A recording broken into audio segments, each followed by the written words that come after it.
Unified 911, anong matutulong namin sa'yo? Anya ti maitulong mi ken kahapon. Anong may tatabang ko sa Unsay imo? akong ikatabang nimo? Ngini makadabang na misal ka no. Sa anumang wika o dialekto, may tulong na darating sa iyo.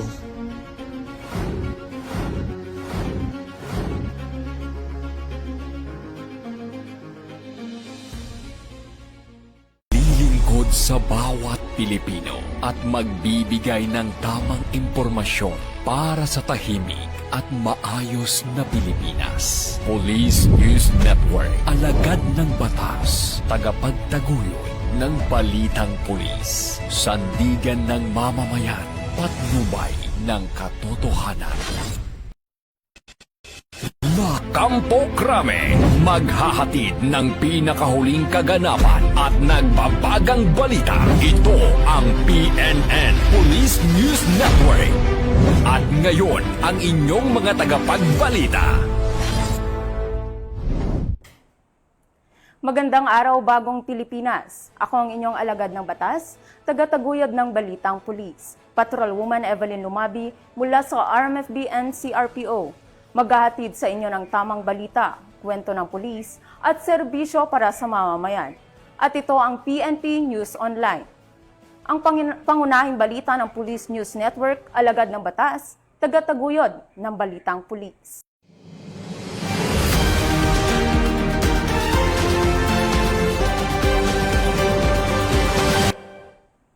Narito ang mga balitang hatid ng ating PNN correspondents mula sa iba't ibang panig ng bansa.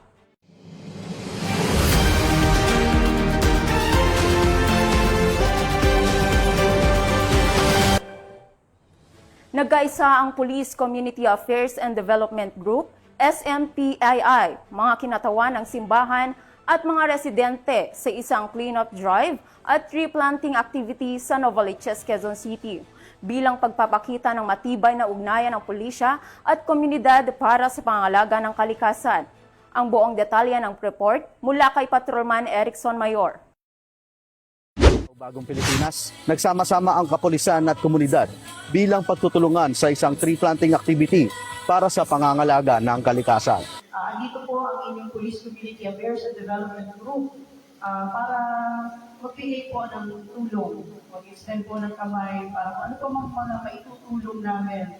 Bilang bahagi ng patuloy na pagsusulong na pangalagaan ng kalikasan at mas matibay na ugnayan sa komunidad, pinangunahan ni Police Brigadier General Vina H. Guzman, Director ng PKG, ang tree planting activity at cleanup drive. Isinagawa ang aktibidad kaagapay ang mga membro ng SMPII sa Inanang Buhay Parish, Novaliches, Quezon City, kung saan nakiisa ang mga pulis, membro ng simbahan, at mga residente sa sama-samang paglilinis ng kapaligiran at pagtatanim ng mga punla. Ito pong ating sinasagawa ay ang tree planting at the same time nagkaroon na rin po tayo ng clean-up drive dito sa vicinity ng Inanang Buhay Catholic Church and Inanang Buhay Catholic School. Papasalamat kami sa kapulisan sa pamumuno ng ating masipag na General Vina Guzman. Kasi syempre po, hindi namin ito maisasagawa, itong activity ng SMPII, Sangguniang Masang Pilipino International Incorporated, kung hindi po sa tulong ng ating masisipag na mga pulis. Layunin ng programa na palakasin ng malasakit sa kalikasan, isulong ang kalinisan sa komunidad, at higit pang pagtibayin ng pagtutulungan ng kapulisan at mamamayan tungo sa isang ligtas, malinis at luntiang kinabukasan. Muling pinatunayan ng Philippine National Police ng kanilang dedikasyon sa serbisyo ay hindi lamang nakatuon sa pagpapanatili ng kapayapaan at sa kaayusan, kundi maging sa pangangalaga sa kapaligiran at pagpapalakas ng pakikipag-ugnayan sa komunidad.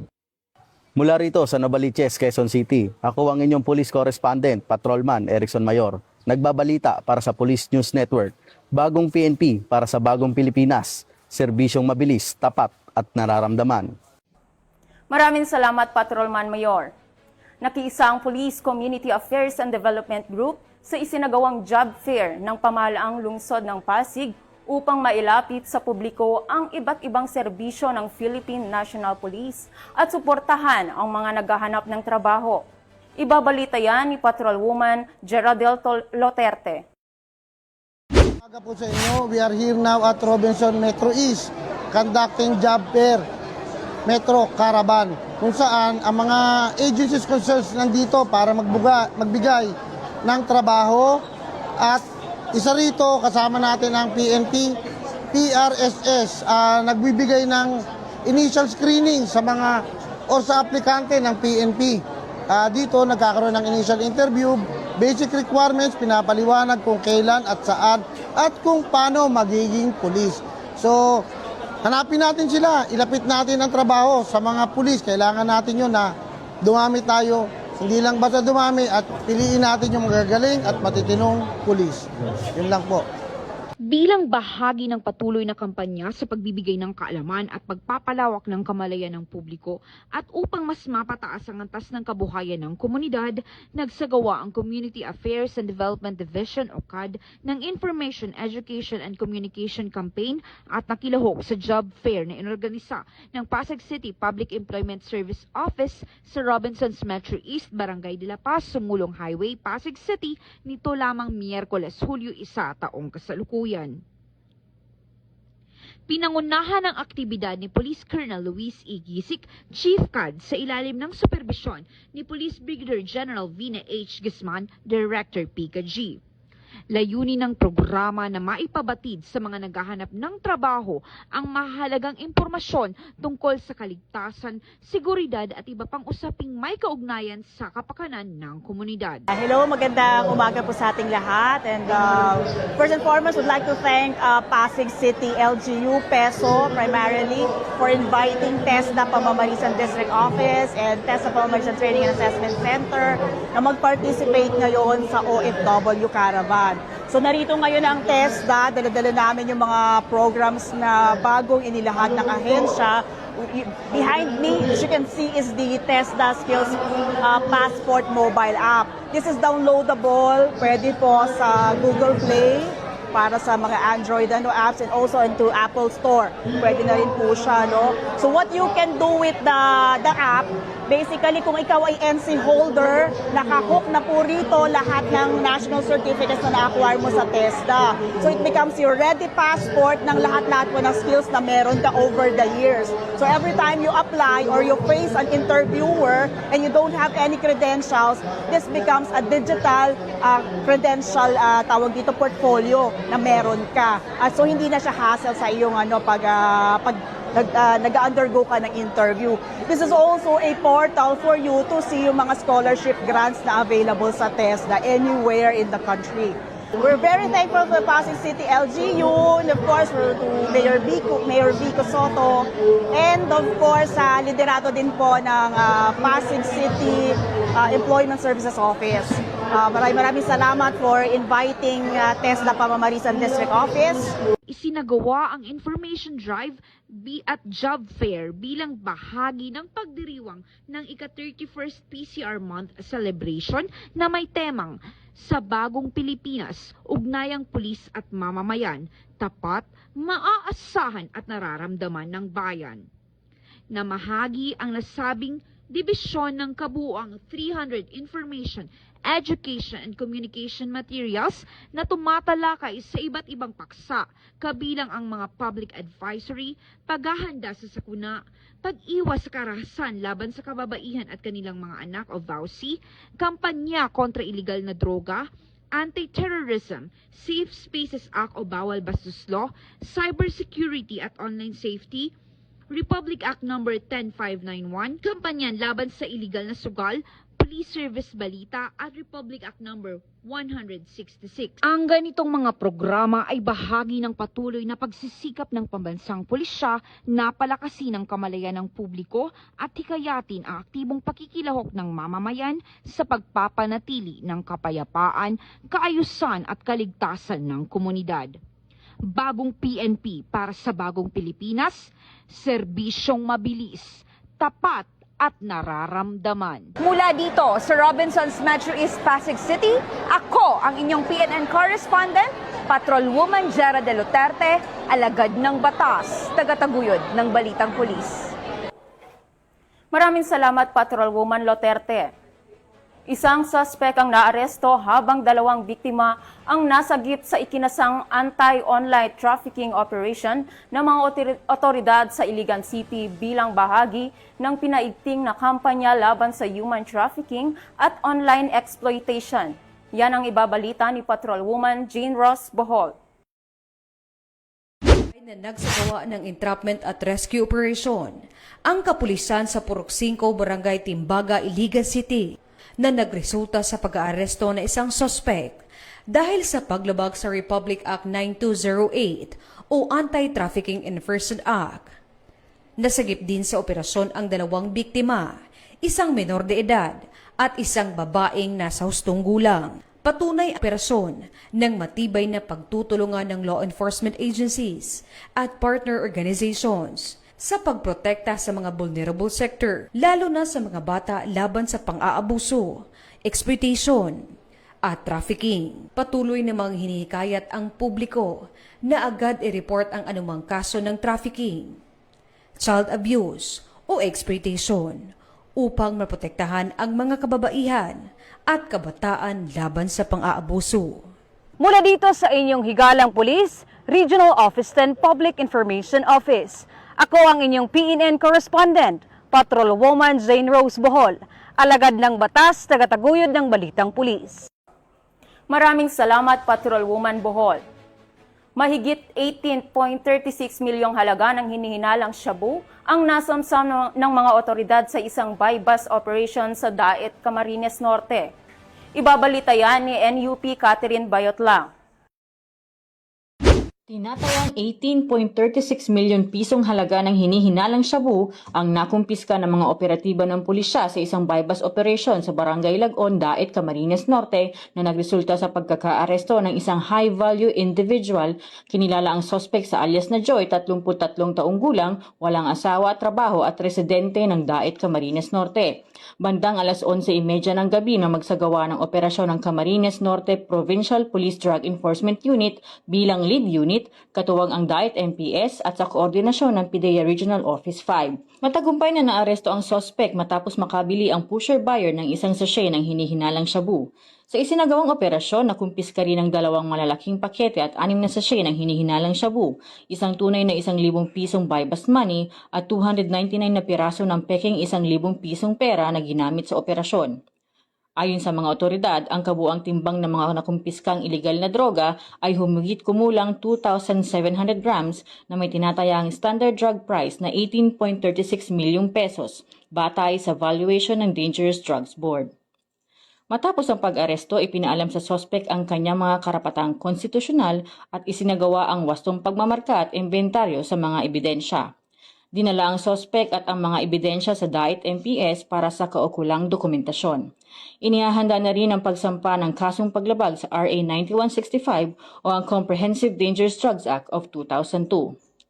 Patuloy namang pinaalalahanan ng Camarines Norte Police Provincial Office ang publiko na makiisa sa kampanya laban sa ilegal na droga sa pamamagitan ng pagbibigay ng impormasyon sa mga kinauukulan upang mapanatili ang isang ligtas at mapayapang pamayanan.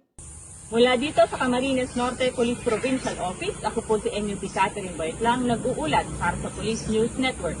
Bagong PNP para sa bagong Pilipinas, serbisyo mabilis, tapat at nararamdaman. Maraming salamat, NUP Bayotlang. Mahigit 200,000 pesos halaga ng hinihinalang shabu at isang baril ang nakumpiska ng Rodriguez Municipal Police Station sa isang matagumpay na buy-bust operation laban sa ilegal na droga. Ibabalita yan ni Patrolman Junmar Abang. Bunga ang pinaigting na kampanya ng Rizal Police Provincial Office laban sa iligal na droga matapos maaresto ang 3 street-level individuals sa ikinasang buy-bust operation ng Rodriguez Municipal Police Station madaling araw ng Hulyo 1, 2026 sa Barangay Balite, Rodriguez, Rizal. Kinilala ang mga naaresto bilang alias Bahek, 26 taong gulang, alias Nico, 29 taong gulang at alias Makmak, 27 taong gulang. Naharap ang 3 sa kasong paglabag sa Republic Act No. 9165 o Comprehensive Dangerous Drugs Act of 2002, habang si alias Makmak ay nahaharap din sa kasong paglabag sa Republic Act No. 10591 o Comprehensive Firearms and Ammunition Regulation Act. Batay sa ulat, Isinagawa ng Municipal Drug Enforcement Team ng Rodriguez Municipal Police Station ang bypass operation matapos ang masusing surveillance at kaukulang koordinasyon sa Philippine Drug Enforcement Agency. Nagresulta ito sa pagkakaaresto sa mga sospek habang aktong nagbebenta ng hinihinalang shabu sa isang police pusher buyer. Nakumpiska sa operasyon ang 8 pakete ng hinihinalang shabu na may kabuang timbang na humigit kumulang 30 gramo at tinatayang standard drug price na 204,000 pesos. Na-recover din ang bypass money, perang hinihinalang mula sa bentahan ng droga, isang kalibre 38 na revolver, 3 bala ng kalibre 38, isang coin purse at isang sling bag. Ang inventaryo ng mga nakuhang ebidensya ay sinagawa sa presensya ng mga mandatory witnesses at naitala gamit ang alternative recording device alinsunod sa umiiral na batas at mga panuntunan. Matapos ang operasyon, ipinaalam sa mga sospek ang dahilan ng kanilang pagkakaaresto at sinilalim sa physical at medical examination bago dinala sa Rodriguez Municipal Police Station Custodial Facility habang inihahanda ang pagsasampa ng kaukulang kaso. Mula dito sa Rizal Police Provincial Office, ako ang inyong PNN correspondent, Patrolman Junmar Abang, alagad ng batas, tagapagtaguyod ng balitang pulis. Maraming salamat, Patrolman Abang. Matagumpay na nagsagawa ang Regional Maritime Unit 5 ng 3 araw na Tactical Combat Casualty Care Training sa Legazpi City, Albay, upang higit pang mapaigting ang kahandaan ng mga tauhan sa pagtugon sa mga emergency at high-risk operations. Yan ang balitang hatid ni Police Staff Sergeant Irene Hani Tria Abad. Bahagi ng patuloy na pagpapaigting ng kahandaan sa operasyon, ang Regional Maritime Unit 5 sa pangunguna ni Police Lieutenant Colonel Carl Omar H. Fiel ay matagumpay na nagsagawa ng 3-day Tactical Combat Casualty Care Training na isa katuparan ang pagsasanay sa pakikipagtulungan ng Regional Medical and Dental Unit 5 sa pamamagitan ng mga police nurses na sina Police Staff Sergeant Alvar C. Peñaflor at Police Corporal Vinmar Dondon P. Martinez na nagsilbing mga tagapagsanay. Dinaluhan ito ng mga kapulisan mula sa iba't ibang maritime police station at maritime law enforcement team sa buong rehiyon. Layunin ng aktibidad na mapaunlad ang kaalaman, kasanayan at kahandaan ng mga kapulisan sa pagbibigay ng agarang pangangalagang medikal sa mga nasugatan sa panahon ng mga taktikal na operasyon upang mapataas ang tsansa ng kanilang kaligtasan at makapagsalba ng buhay. Sa loob ng 3 araw na pagsasanay, tinalakay ang mga pangunahing konsepto ng Tactical Combat Casualty Care at sumailalim sa return demonstration upang matiyak na maisasabuhay ng bawat kalahok ang kanilang mga natutunan sa aktwal na operasyon. Patuloy na isinusulong ng Regional Maritime Unit 5 ang mga programang nagpapalakas sa kahandaan at kakayahan ng bawat kapulisan alinsunod sa advokasiyang bagong PNP para sa bagong Pilipinas, serbisyong mabilis, tapat at nararamdaman. Mula dito sa Regional Maritime Unit 5, ako ang inyong PNN correspondent, Staff Sergeant Irene Hani Tria Abad, alagad ng batas, tagataguyod ng balitang pulis.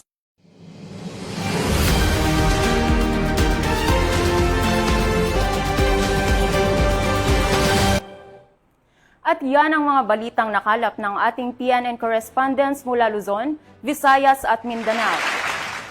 Para sa mas malawak at mabilis na ulat ng mga balita, i-like, follow and share kami sa aming Facebook account ng Police News Network at sa Twitter account para sa mga real-time updates at YouTube channel para sa mga live stream at replays. Manatiling mapagmatsyag at laging alam ang totoo. Sa ngalan ng pamunuan ng Philippine National Police, sa pangunguna ni Chief PNP Police General Jose Melencio Nartates Jr. at sa pamuno ni President Ferdinand Bongbong Marcos Jr., kami ay maglilingkod sa bawat Pilipino at magbibigay ng tama at balanseng balita. Mula rito sa tanggapan ng tagapag-ugnay ng Pambansang Pulisya, ako ang inyong alagad ng batas, tagataguyod ng Balitang Pulis, Patrolwoman Evelyn Lumabi mula sa RMFB and CRPO, maghahatid ng tamang balita, kwento ng pulis at serbisyo para sa mamamayan.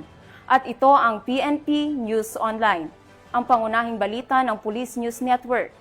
At ito ang bagong PNP para sa bagong Pilipinas, serbisyong mabilis, tapat at nararamdaman.